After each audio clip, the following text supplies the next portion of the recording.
Hey, baby. Thanks for throwing the party. I had a great time, but I have to call it a night. I have to work tomorrow. You want to come back to the dorm with me? No, babe. I just became a Sigma Omega, Sunni. Oh, woohoo!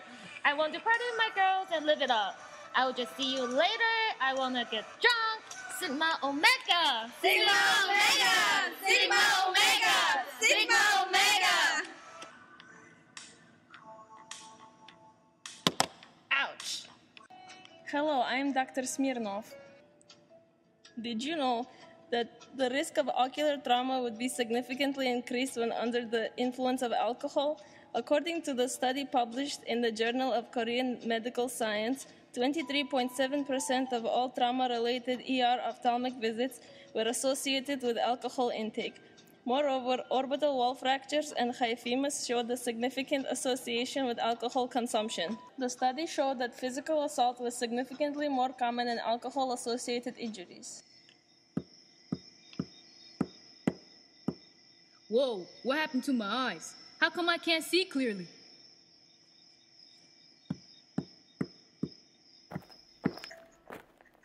Did you know, according to a recent study, researchers found a correlation between alcohol consumption and reduced contrast sensitivity, especially under low illumination conditions.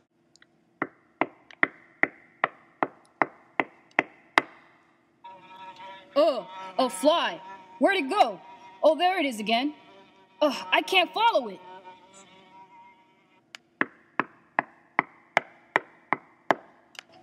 Alcohol is associated with impaired saccadic reaction. Saccades take about 224.43 milliseconds as compared to 187.87 milliseconds of healthy people. My eyes usually never feel dry, but when I drink, they start to feel weird. Right now, you would be able to detect alcohol in his tears and blood, but this isn't the only aspect of ocular surface that is being altered because of drinking. Tear osmolarity has increased. This is shown in a South Korean study with 10 controls and 10 subjects who consumed alcohol. Right now, if you were to check his T-bud and stain his cornea, you would see a compromised tear film and increased staining. T-bud has decreased from 11.4 seconds before staining to 6.7 seconds just 2 hours after drinking. My eyes are feeling a bit better, but still not great. Looks like it takes more than a night's sleep for my eyes to recover.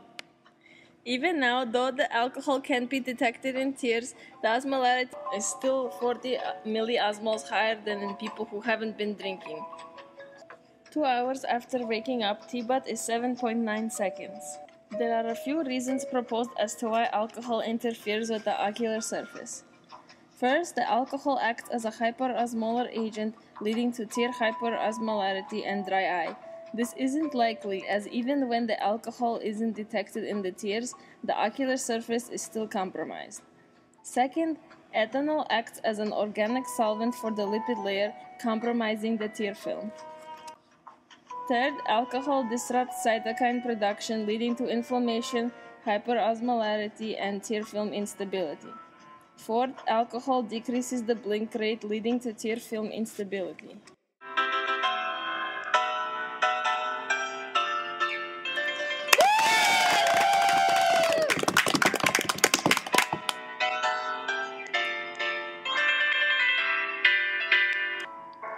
I know I'm pregnant, but I really need a drink.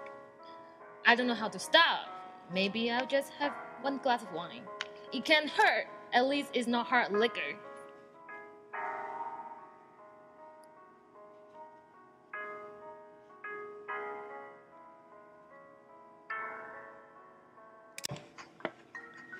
Did you know fetal alcohol syndrome is the leading preventable cause of birth defects and developmental disabilities?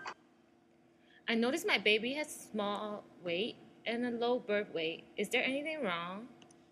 It seems to me that your baby has fetal alcohol syndrome. What's that mean? Fetal alcohol syndrome is a condition caused by chronic maternal alcohol consumption during pregnancy. While there is no set amount of how much alcohol causes fetal alcohol syndrome, there is always risk involved with drinking. It is frequently associated with low birth weight, small head, developmental delays, and poor coordination.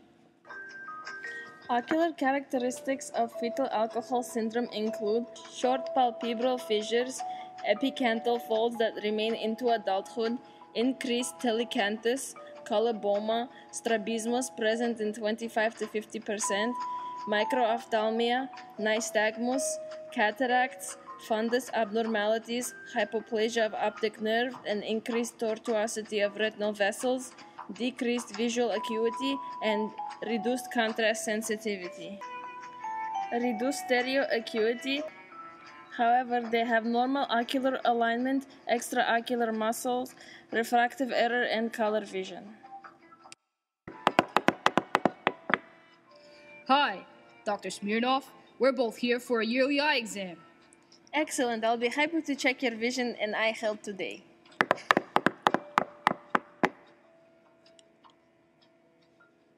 Your eyes look healthy. I see some normal changes in your lens and the back of the eye. Nothing you should worry about.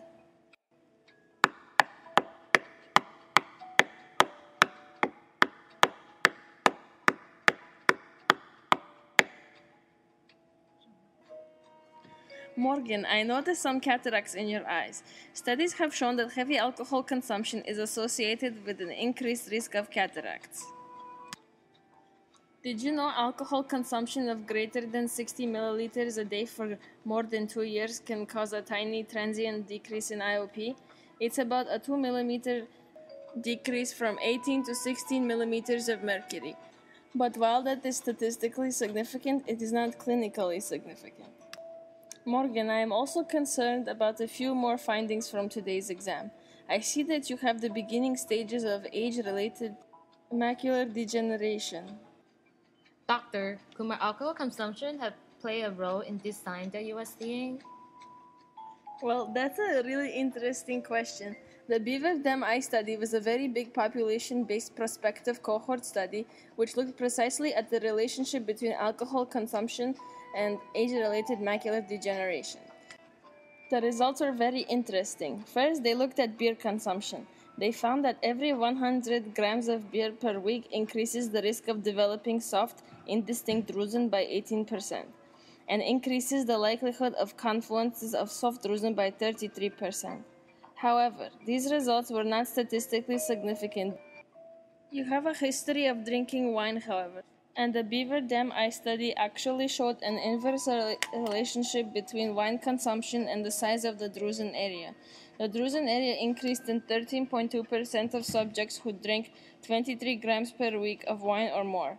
But in subjects who drank less than that, the drusen area increases in only 15.3% of patients. And in those who didn't drink at all, drusen area increased in 18.4% of them. Also, in women drinking alcohol weekly, the incidence of exudative age-related maculopathy is lower than in those who didn't consume alcohol weekly. So, based on the Beaver Dam Eye study, it does not appear that your drinking would have accelerated the development of your AMD.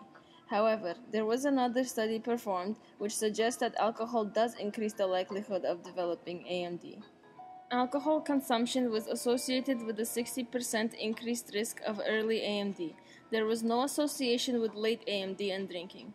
The jury is still out on the relationship between alcohol consumption and AMD. However, as we know, there are many other risks to your health from drinking, and it is therefore important to curb your drinking. Now, Morgan or Scott, are either of you a diabetic? Because, Morgan, you fall into this heavy drinking category, defined as more than 14 drinks per week, while, Scott, you fall into the moderate drinking category of less than 14 drinks per week. According to the most recent studies, current moderate consumption of alcohol compared with no current consumption was not associated with presence or progression of diabetic retinopathy. However, it was associated with higher risk of deterioration of visual acuity. There was a 2% increase in the risk of deterioration of visual acuity for each additional alcoholic drink consumed per week. So overall, moderate alcohol consumption is associated with increased risk of deterioration of visual acuity, but not with retinopathy in individuals with type 2 diabetes. In another study, glycemic control and heavy alcohol consumption were linked to the development of severe retinopathy. Heavy alcohol consumption was defined at 10 or more pints per week.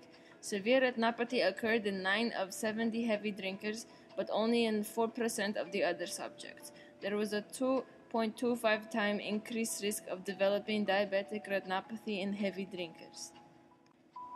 In a study in northern China, it found that even without diabetes, one additional alcoholic drink consumed per week was associated with 2% increase in the risk of decline in visual acuity. Drinking more often is associated with a higher odds of visual impairment. Heavy intake is associated with increased refractive error and corneal disease. So Morgan, try to limit your ocular risk by drinking less, like Scott.